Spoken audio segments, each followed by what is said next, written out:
Hyvää päivää kaikki kotopuolen denkut ja spuget ja muut. Täällä ollaan Liettuassa litin latit laitettu kulumaan. Ensin haluaisin keskustella hieman tämän tällaisen 5-volttisen 0,5 pullon hinnasta. Tämä kyseinen saakelin bini maksoi alle 2 litiä. Ruvetkaas vertaan. 1 euro on yli 3 litiä.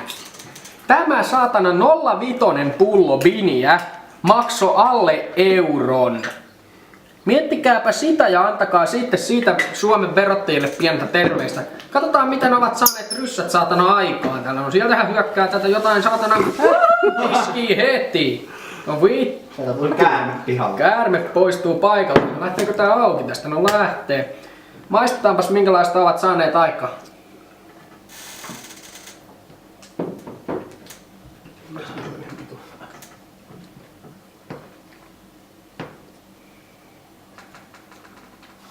Ihan perus ohramallas.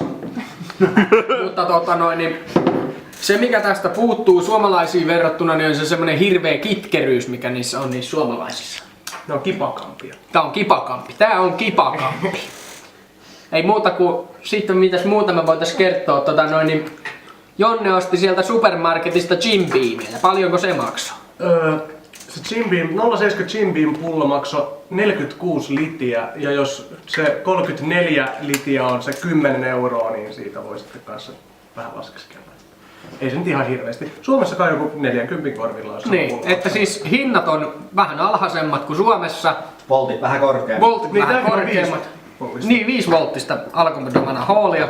Sitten jos miettii just, että se Jim Beamin pullo voi maksaa semmosen 40, semmonen kunnon pullo. Niin kyllä se täälläkin maksaa 40.